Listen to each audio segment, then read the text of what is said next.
Kamusta kayong lahat? Dahil nga nakauwi na naman tayo ng probinsya, hindi pwede na hindi tayo pumunta sa mga lugar na kung saan napaka-presko, tahimik, malayong-malayo sa syudad, polusyon, ingay, tambutso at mga busina. Kapag umuwi ako ng probinsya ay hindi ko pwedeng palalampasin yung mga lugar na dinarayo dito sa Northern Samar, tulad na lamang nitong pupunta natin, tinatawag na Blue Lagoon, dito sa Municipality of Mapanas. Nanggaling pa kami sa bayan ng Catarman at pinuntahan namin at sinadya talaga namin na makapasyal sa lugar na ito. Pangalawang beses ko na ito makapunta dahil nga sa napakagandang tanawin. No? Kung makikita nyo yung overlooking at napakaganda ng kalsada dito sa 2nd District. No? Habang nga kami abuyang biyahe, ramdam na ramdam mo ang katahimikan. Napapalibutan ng lunti ang mga puno at halimuyak ng mga dahon na basang-basa dahil sa ulan. Kaya tara, samahan niyo ako at ating pasyalan ang mga natatagong ganda ng kalikasan dito sa Northern Samar. Isang magandang umaga, maupay ng aga sa iyong tanan.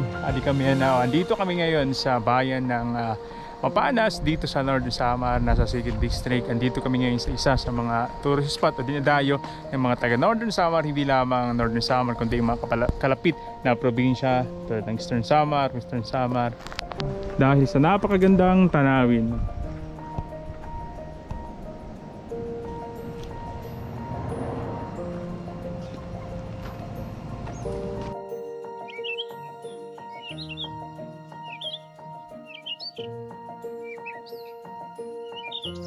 Simula pala sa bayan ng Catarman ay binahi namin ng 7.5 oras para mapuntahan ang tinatawag na Blue Lagoon.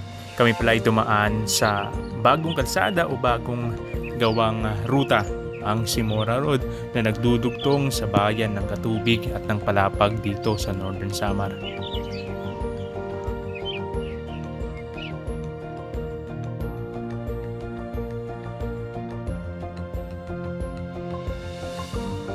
Marami kayong madadaanan na pahon, pero sa bawat ahon ay hindi nyo iindahin dahil may sasalubong sa inyo na napakagandang obra na gawa ng may likha. Ito ang mga kalikasan na napakaganda sa mata. Sa di nga kalayuan ay mapapansin nyo yung mga rock formation na nagsisilbing depensa laban sa malalakas na alon at hangin. Isa na dito ang tinatawag na Binabaladawan Rock Formation.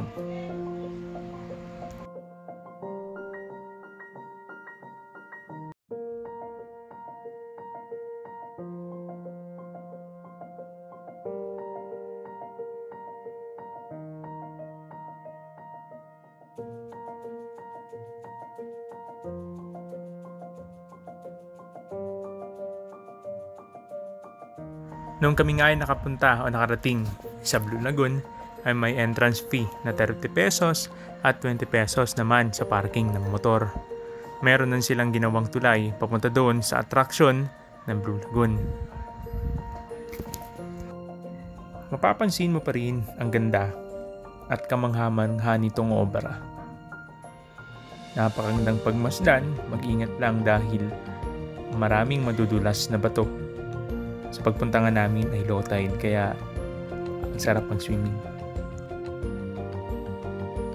May mga bata pa rin at mga lokal na turista na nagtatampisaw, ine-enjoy ang lamig ng tubig ng lagoon.